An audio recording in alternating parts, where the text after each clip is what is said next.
राधे राधे दोस्तों and welcome back to my channel Purnima Keshav blog. Om Shri भास्कराय नमः। आज आप सभी का दिन शुभ हो। आज दिनांक है 17 दिसंबर, दिन बुधवार। आज है पौष मास के कृष्ण पक्ष की त्रयोदशी तिथि और हर महीने की त्रयोदशी तिथि को भगवान शिव को समर्पित प्रदोषित रखा जाता है, यानी कि प्रदोष तिथि है। त्रयोदशी तिथि आज पूरा दिन रखने के बाद देर रात या कहें कि अगले दिन सुबह 2:30 बजे पर यानी 2:32 पर समाप्त होगी। बुधवार को त्रयोदशी तिथि पूरा दिन रहने वाली है और आज ब्रह्म मुहूर्त सुबह 5:31 से 6:17 तक रहेगा। सूर्योदय होगा सुबह 7:05 पर, सूर्यास्त होगा शाम को 5:41 पर और राहु काल दोपहर 12 बजे से 1:30 बजे यानी 1:30 तक रहेगा। विशाखा नक्षत्र शाम को 5:11 तक रहेगा। बाद में अनुराधा नक्षत्र प्रारंभ हो जाएगा। सुकर्मा योग दोपहर 2:17 तक रहेगा। इसके बाद गुरुवार को सुबह 2:32 से भद्रा काल भी लग रहा है, जिसका समापन गुरुवार को दोपहर 3:47 पर होगा। हालांकि इस बार भद्रा का वास स्वर्गलोक में रहेगा और पूजा पाठ के लिए यदि भद्रा स्वर्गलोक में रहती है तो पृथ्वी लोक पर अशुभ नहीं मानी जाती। जब मृत्यु लोक में भद्रा का वास होता है तब शुभ कार्यों के लिए यह समय शुभ नहीं होता है, अशुभ होता है। अब आप सुनिए सीता नित्य नेम की कहानी। इसके बाद हम पौष मास महात्म्य की कथाएं सुनेंगे और आज का अध्याय। इस कहानी को सीता माता कहा करती थी और प्रभु राम सुना करते थे। एक दिन श्री राम भगवान को किसी काम के लिए बाहर जाना पड़ा तो सीता माता कहने लगी कि भगवान, मेरा तो 12 वर्ष का नित्यनेम है और अब आप बाहर जाएंगे तो मैं अपनी कहानी किसे सुनाऊंगी। तब श्री राम ने कहा कि सीते, आप कुएं की पाल पर जाकर बैठ जाना और वहां पर जो भी औरतें पानी भरने के लिए आएंगी उन्हें अपनी कहानी सुना दिया करना। सीता माता कुएं की पाल पर जाकर बैठ गई। तभी वहां पर एक स्त्री आई। उसने रेशम जरी की साड़ी पहन रखी थी और साथ में सोने का कलश भी ले रखा था, यानी कि सोने का घड़ा। सीता माता उसे देखकर कहने लगी, बहन, मेरा 12 वर्ष का नित्यनेम सुन लो। पर वह स्त्री बोली कि बहन, मैं तुम्हारा नित्यनेम तो सुन लेती, लेकिन मुझे घर जाने में देर हो जाएगी और मेरी सास मुझसे झगड़ा करेगी। ऐसा कहकर वह अपने घर को चली गई। घर पहुंचते ही उसकी जो रेशम जरी की साड़ी थी वो फट गई और जो सोने का घड़ा था वो मिट्टी के घड़े में बदल गया। सासू ने देखा तो पूछा कि अरे बहू, ये किसका दोष अपने सर पर लेकर आ गई है। बहू बोली, माँ जी, कुएं की पाल पर एक औरत बैठी थी, उसने अपनी कहानी सुनने के लिए कहा, लेकिन मैंने नहीं सुना क्योंकि मुझे देरी हो रही थी। शायद ये उसी का फल मुझे मिला है। बहू की बात सुनकर अगले दिन वही साड़ी और वही घड़ा लेकर सासू कुएं की पाल पर गई। सास को वहीं पर सीता माता बैठी हुई मिली तो माता सीता ने कहा कि बहन, मेरी कहानी सुन लीजिए। सासू बोली, एक बार छोड़ो, मैं तो 4 बार सुनूंगी आपकी कथा, आप सुनाओ। सीता माता बोली, राम आए, लक्ष्मण आए, देश के पुजारी आए, नित नेम का नेम लाए। आओ राम, बैठो राम, तपी रसोई जीमो राम, माखन मिश्री खाओ राम, दूध बतासा पियो राम, सूत के पलका मोठो राम, शाल दुसाला पोठो राम, साल दुसाला ओढ़ो राम। जब भी बोलूं राम ही राम, राम समारे सबके काम, खाली घर भंडार भरेंगे, सबका बेड़ा पार करेंगे। श्री राम जय राम, जय जय राम। सासू बोली, बहन, कहानी तो बहुत ही अच्छी लगी। फिर कहानी सुनकर सासू अपने घर को चली गई और उसकी साड़ी फिर से रेशम जरी की बन गई। मिट्टी का घड़ा सोने के घड़े में बदल गया। बहू ने देखा तो कहने लगी कि सासू माँ, आपने ये सब कैसे किया। सासू माँ बोली, बहू, तू दोष लगा कर आई थी, मैं दोष उतार कर आई हूँ। अब बहू ने पूछा कि सासू माँ जी, वो कुएं वाली औरत स्त्री यानी कि कौन है, मुझे भी तो बताइए। सासू ने बताया कि वह सीता माता थी, वह पुराने से नया कर देती हैं, खाली घर में भंडार भर देती हैं, वह लक्ष्मी जी का वास घर में कर देती हैं क्योंकि वे स्वयं लक्ष्मी हैं। मनुष्य की जो भी इच्छा हो वो पूर्ण कर देती है। तो बहू बोली कि माँ जी, फिर ये कहानी तो हमें भी सुना दो। सास बोली, ठीक है, तुम भी सुनो। फिर सास ने कहानी शुरू की और कहानी जब बहू ने सुनी तो बहू बोली कि माँ जी ये कहानी तो मुझे बहुत अच्छी लगी। तब सास ने कहा ठीक है, अब हम ये कहानी रोज कहा करेंगे। और वो नित्य प्रतिदिन सुबह उठकर नहा धोकर पूजा पाठ कर करके ये कहानी कहने लगी। धीरे धीरे उनके घर में भंडारे भर गए, सारी मनोकामनाएं पूर्ण होने लगी। एक दिन पड़ोसन यानी कि पड़ोस की एक औरत उनके घर पर आई सुबह सुबह और बोली, बहन थोड़ा सा आँच दे दो। तब बहू बोली कि अरे अभी तो हमने आग जलाई ही नहीं है, तो तुम्हें हम आग कहाँ से दे दें। तो बोली फिर तुम लोग अभी से सुबह 4 बजे से उठ जाती हो और करती क्या हो। तब उसने बताया कि हम लोग रोज सुबह 4 बजे उठकर नहा धोकर पूजा पाठ करने के बाद सीता माता की नित्य नेम की कथा कहते हैं। इससे तब पड़ोसन बोली कि तुम ये कहानी कहती हो, इससे तुम्हें क्या मिला, तुम लोग रोज इतना समय क्यों व्यर्थ करती हो। तो बोली अरे बहन ऐसा मत बोलो, इससे समय व्यर्थ नहीं होता। सीता माता की कहानी कहने से बिगड़े काम बन जाते हैं, घर में लक्ष्मी का वास हो जाता है। तब पड़ोसन बोली कि बहन ऐसी बात है तो हमें भी कहानी सुना दो।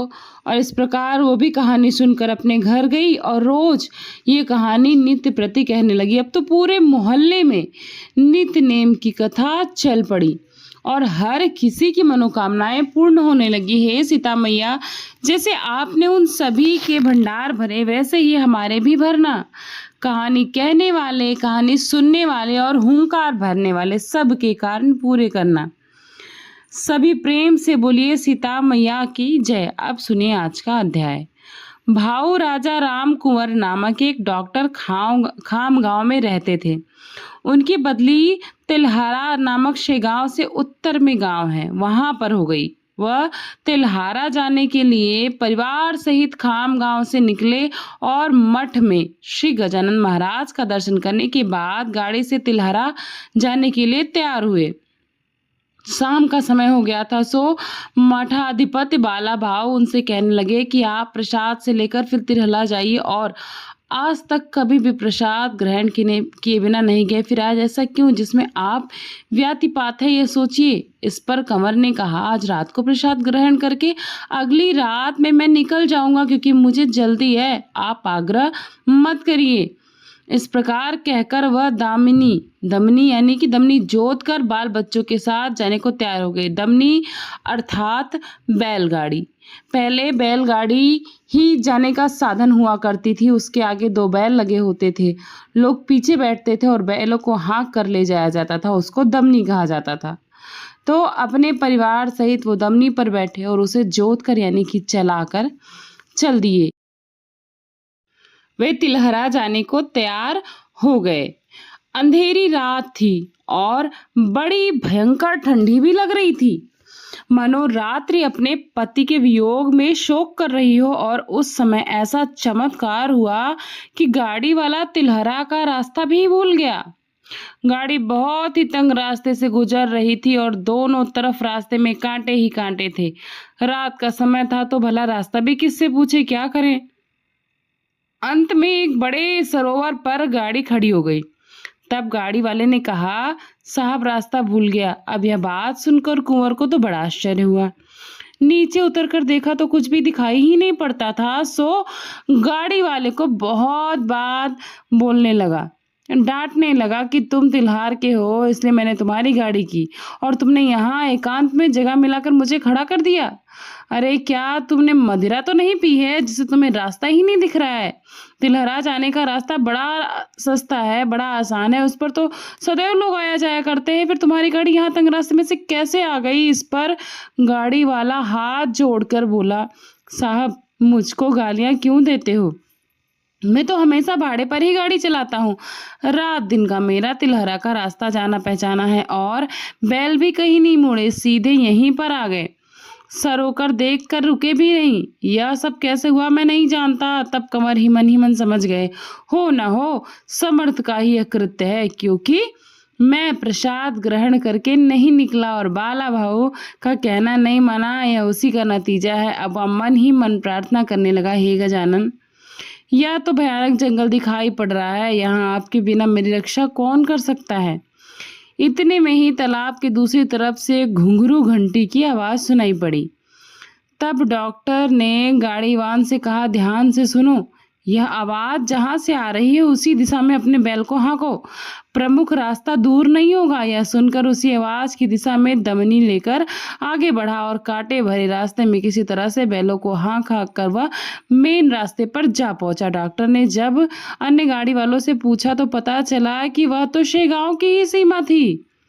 अब डॉक्टर ने कंवर से कहा कि गाड़ी को शेगांव वापस लेकर चलो, क्योंकि इतनी रात गए भटकने के बाद भी वे अभी तक से गांव की ही सीमा में भटक रहे हैं। तो सूर्योदय के समय कंवर से गांव पहुंचा, वहां जाकर सारा वृत्तांत बाला भाऊ से कह सुनाया।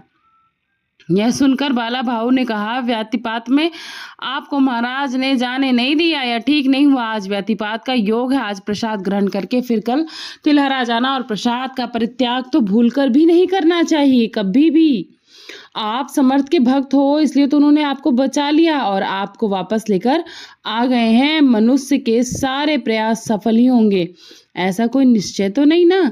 संत के मन में जो होगा वो होकर ही रहेगा, इसलिए महाराज के चरणों में श्रद्धा रखकर अब प्रसन्न हो जाओ, स्वस्थ हो जाओ। इस तरह कंवर फिर दूसरे दिन प्रसाद लेकर तिलहरा गया। रतन सा नामक एक भावसार जाति का गृहस्थ था। उसका दिन भर का नाम 1 वर्ष का बड़ा लड़का था, यानी दिनकर नाम का। उसको मुर्दुस की बीमारी हो गई थी। यह सुखंडी रोग अक्सर बालकों को ही होता है। महाराष्ट्रीय भाषा में इसको सटवे कहते हैं। बच्चा उस रोग के कारण एकदम सूख गया था। केवल त्वचा मात्र शेष रह गई थी। सारी अस्थियां अपना अस्तित्व त्वचा के बाहर से ले आने लगी। इसको सूखा रोग भी कहते हैं। बड़े बड़े वैद्य आए, लेकिन कोई फायदा ही नहीं हो रहा था। उसे लगातार बुखार रहता था, दूध पानी भी उसका छूट गया था। वैद्यों ने रतन शाह से कहा कि अब तुम्हारे हाथ नहीं लग सकता, ये इसका बचना तो असंभव है और इसे औषधि देना भी व्यर्थ ही जा रहा है। साध्यता का विचार अवश्य करना चाहिए, भला कहीं समुद्र पर पुल बांध सकता है कोई। यह बात सुनते ही रतन शाह तो रोने लगे। अंत में उनके मन में विचार आया कि आखिरी उपाय करके देखने में कोई हर्ज भी नहीं है। उस बच्चे की अवस्था देखकर घर के सभी लोग रोने लगे।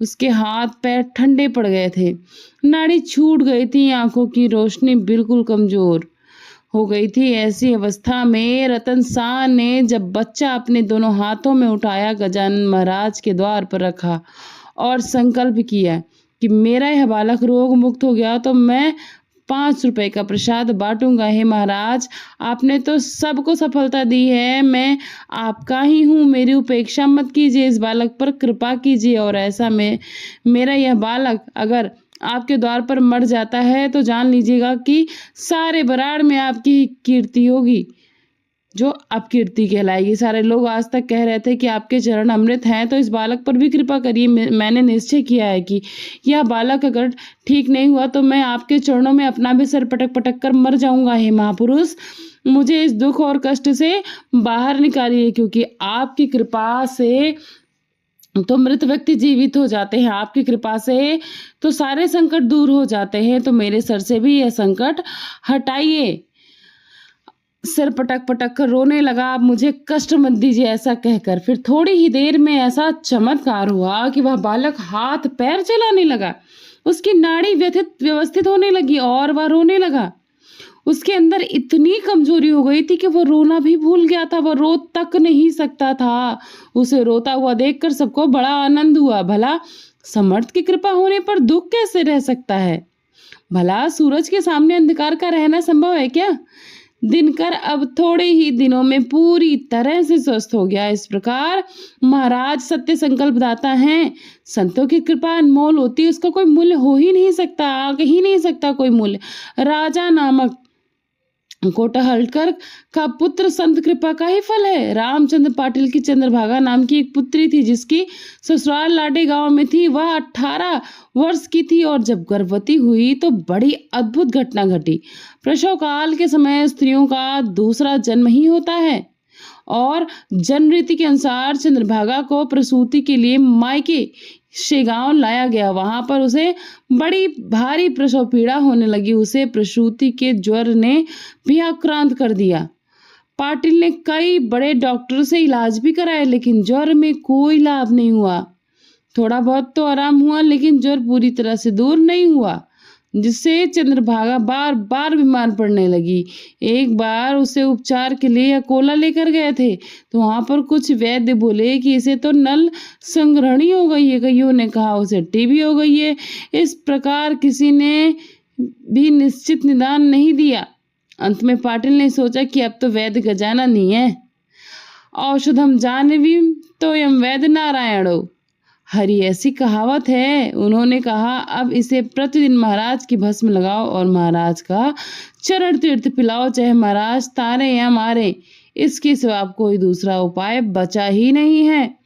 पिता रामचंद्र पाटिल महाराज के बड़े निष्ठावान भक्त थे। वह धीरे धीरे उस लड़की को लाभ होने लगा जो कभी बिस्तर से उठ नहीं सकती थी। वह पैदल चलकर मठ में महाराज जी के दर्शन को आई, और ऐसा भस्म का अमिट प्रभाव है, जिसकी दृढ़ निष्ठा है उसको फल अवश्य ही मिलता है। इसलिए आप जिस भी देवता की पूजा करते हैं उस पर भक्त की दृढ़ श्रद्धा होनी चाहिए, ये बहुत जरूरी है। रामचंद्र पाटिल की पत्नी जानकी बाई, जो कि बड़ी सुलक्षणा थी, किंतु देव योग किसी को चुकता नहीं है। बार बार उनके पेट में दर्द उठता और वह वायुशूल था।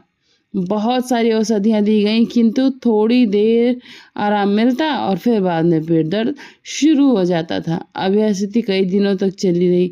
अंत में उसका परिणाम यह हुआ कि वायु मस्तिष्क में प्रविष्ट हो गई, उन्माद में परिवर्तित हो गई, जिससे वह पागलों की तरह से आचरण करने लगी। वायु रोग ऐसे ही होते हैं, कभी कभी तो वह सो जाती, कभी कभी तो खाती ही रहती। कई लोग उसे देखकर कहने लगे इसे तो पिशाच बाधा हो गई है। कुछ लोग कहने लगे कि यह तो करनी का प्रभाव है, किसी ने कोई करनी दी, कोई जादू टोना कर दिया। तो सत्ताधीश होते हैं, उनकी शत्रुता बहुत लोगों से होती है, सो दुर्बल शत्रु करनी टोना से अपना जोर बताते हैं। कई प्रकार की औषधि दी गई, ओझा बुलाए गए, झाड़ फूंक भी कराया गया, यहाँ तक कि कई तरह के डोरे धागे जानकी बाई के हाथों में बांधे गए, किंतु कोई लाभ नहीं हुआ। पाटिल धनवान थी और अब इस रोग के कारण संकट में पड़ गए। उनका दाम्भिक लोग लाभ उठाकर उनसे धन लूटा करते थे। जैसा भी उपाय बताते थे पाटिल अपनी पत्नी को बचाने के लिए, उसे ठीक करने के लिए वही करते थे, लेकिन वो ठीक ही नहीं हुई। इस तरह से उपचार के नाम पर बहुत लोगों ने बहुत ज्यादा रुपए उनसे लूटे खाए। फिर उन्होंने विचार किया कि मैं गजानन का पुत्र और मेरी पत्नी तो उनकी बहू लगती है, अब ओझा तो गजानन ही है, दूसरे ओझा की आवश्यकता ही नहीं है। तब उन्होंने अपनी पत्नी से कहा कि कल से तुम मठ में जाकर समाधि को प्रदक्षिणा करने लगो। वह पति का कहना मान गई। प्रतिदिन स्नान करके वह समाधि की परिक्रमा करने लगी। सच्चे मन से सद्गुरुनाथ की की गई परिक्रमाएं सफल हो गई। अब उसका वात विकार नष्ट हो गया, वह बिल्कुल स्वस्थ हो गई। सच्चे संतों की सेवा कभी भी व्यर्थ नहीं जाती, किंतु मनुष्य की निष्ठा बैठना बड़ा मुश्किल है। कई बार बहुत विश्वास करने के बाद, भक्ति करने के बाद भी जब फल नहीं मिलता तो लोग यह सोचते हैं कि भगवान इन संतों में कोई शक्ति ही नहीं है, तो दूसरे भगवान या दूसरे संतों की पूजा आरंभ कर देते हैं और एक ही संत पर, एक ही भगवान पर जिनकी अटूट श्रद्धा निष्ठा होती है, चमत्कार भी उन्हीं के साथ होते हैं। इधर समर्थ के बाद बाला भाऊ गद्दी पर बैठे। महाराज के प्रताप से उनके भी कुछ थोड़े चमत्कार हुए। वैशाख वैद्य षष्ठी को से गांव में ही बैकुंठ को प्राप्त हुए। उसके बाद नारायण गद्दी पर बैठे। बाला भाऊ जब गए तो नारायण को नांदुरा गांव में स्वप्न पड़ा था। वह कथा भी सुनिए। स्वप्न में उनके महाराज बोले, अरे नारायण माली, तुम भाविक जनों की रक्षा करने से गांव जाओ। ऐसा कहकर गजानन महाराज चले गए। यह सुनकर नारायण से गांव आए। कुछ दिन उन्होंने भी अधिकार चलाया, फिर यह चैत्र शुद्ध षष्ठी को समाधि में लीन हो गए। अब एक बार की बात है कि मंदिर में शिखर बांधते समय गवंडी के हाथ तले एक मजदूर काम कर रहा था। मिस्त्री को पत्थर देते समय उसका बैलेंस बिगड़ा और वह 30 फुट ऊंची से नीचे तासे हुए पत्थर पर आकर गिरा। उसको गिरते हुए लोगों ने देखा और सोचा कि इतनी ऊंचाई से गिरने पर भी इसका तो बचना ही बहुत मुश्किल है, इसकी तो मृत्यु निश्चित है। किंतु आश्चर्य की बात यह हुई कि उसके शरीर पर कहीं कैसे भी चोट नहीं आई। जैसे कोई सीढ़ियों से जमीन पर उतरता है, ठीक वैसे उस मजदूर का भी हुआ। वैसे उसने तो लोगों से कहा कि जब मेरा तोल गया तो मैं किसी के हाथ पकड़कर भूमि पर खड़ा कर दिया गया, ऐसा मुझे लगा। भूमि पर मेरा पैर पड़ते ही वह अदृश्य हो गया। यह वृतांत सुनकर लोगों को बड़ा आनंद हुआ। समर्थ किसी का भी शाप नहीं लेते, दैव योग से ही यह तेरे पतन का योग आया है। इस समय साक्षात समर्थ के हाथ का स्पर्श तुझे हुआ है। भला ऐसा किसी का भाग्य कहाँ। और फिर एक राजपूतनी जयपुर से शेगांव भी आई और उसको पिशाच बाधा थी। उसको जयपुर में दत्तात्रेय जी ने आने की सलाह दी थी कि इस रामनवमी के दिन तुम शेगांव जाओ, वहां पर संत गजानन महाराज जागृत देव हैं, वे तेरे पिशाच को मुक्ति दे देंगे। और ऐसा दृष्टांत होने पर अपने 2 पुत्रों को लेकर वह राजपूतनी शेगांव आई। प्रतिपदा से ही उत्सव का आरंभ हुआ और नवमी में अपार जन समुदाय वहां पर इकट्ठा हुआ। बड़ी भारी भीड़ इकट्ठा हुई। सारा मंडप, सभा मंडप का काम भी चल रहा था। घड़े घड़े बड़े हुए स्तंभ किए थे। यह सब संगमरमर के पत्थर थे, जो हर एक स्तंभ 5 फुट ऊंचा और 1.5 फुट चौड़ा। उत्सव के बाद भक्तों ने काम बंद कर दिया था, स्तंभ केवल खड़े किए गए थे। श्री रामचंद्र जी का जन्म हुआ और प्रसाद के लिए प्रचंड जन समुदाय उमड़ पड़ा, जिसका तो वर्णन किया भी नहीं जा सकता। कितनी भीड़, ऐसी भीड़ में वह राजपूतनी एक स्तंभ के सहारे खड़ी थी, किंतु उल्टा ही हुआ। वह स्तंभ जिसके सहारे वो खड़ी थी, वह स्तंभ तो ठीक उसी के ऊपर गिर पड़ा और वह उस स्तंभ के खंभे के नीचे दब गई। सब लोग सोचने लगे, इतने भारी भरकम स्तंभ के नीचे ही दबी है तो मरी गई होगी। लेकिन वह स्त्री मरी नहीं, बल्कि पहले की तरह स्वस्थ होकर जयपुर गई। उसे कुछ भी नहीं हुआ और वह आनंद पूर्वक रहने लगी। ऐसा स्वामी गजानन का अमिट प्रभाव है। जब लोगों ने उन्हें खंभे के नीचे दबा देखा तो सब लोग कहने लगे कि कहाँ की है, यह कौन है। अरे अरे, इसके साथ तो 2 बच्चे भी हैं जो नीचे दबे हुए दिख रहे हैं। फिर 10-20 जनों ने मिलकर उस भारी भरकम स्तंभ को उठाया, उसके मुख में से जल डाला और फिर उपचार करने के लिए महिला चिकित्सालय में भेजा। उस समय सई बाटी मोटे चिकित्सालय में लोबो नाम की एक महिला डॉक्टर थी। उस समय वह प्रसिद्ध सर्जन भी थी। उन्होंने उस राजपूतनी पर सामान्य उपचार किया और उसे भेज दिया। कहा कि इसे तो कहीं भी कोई चोट ही नहीं लगी है, बल्कि ये तो पूरी तरह से स्वस्थ है। वो क्रिश्चियन डॉक्टर यीशु ख्रिस्त की बड़ी भक्त थी। वास्तव में यह आश्चर्यजनक घटना थी कि इतना भारी, इतना वजनदार स्तंभ उसके शरीर पर गिरा और उसे चोट भी न लगे। अरे, वह सुरक्षित कैसे बच पाई? इस घटना का कारण शायद यह है कि जो स्तंभ गिरा वह उस पिशाच को मुक्त करने के लिए गजानन महाराज ने ही गिराया होगा। यद्यपि लौकिक लोगों की दृष्टि में वह स्तंभ राजपूतनी के शरीर पर गिरा था, किंतु वास्तव में वह उस पर नहीं, बल्कि उसके शरीर में जो पिशाच था उस पर गिरा था। वह मुक्त हो गया और वह स्त्री पहले की तरह स्वस्थ होकर जयपुर में गई और आनंद पूर्वक रहने लगी। ऐसा स्वामी गजानन महाराज का अमिट प्रभाव है। कृष्णा जी पाटिल के पुत्र रामचंद्र पाटिल जो महाराज के परम भक्त थे, इन्होंने अंत तक मंदिर का कार्य वहन करके महाराज जी की सेवा की। इनके घर पर एक रोज मध्याह्न के समय एक साक्षात्कारी गोसाई के रूप में आए और रामचंद्र पाटिल को आवाज दी कि मुझे भूख लगी है, कुछ भोजन मिलेगा क्या? पाटिल बड़े भाविक वृत्ति के थे।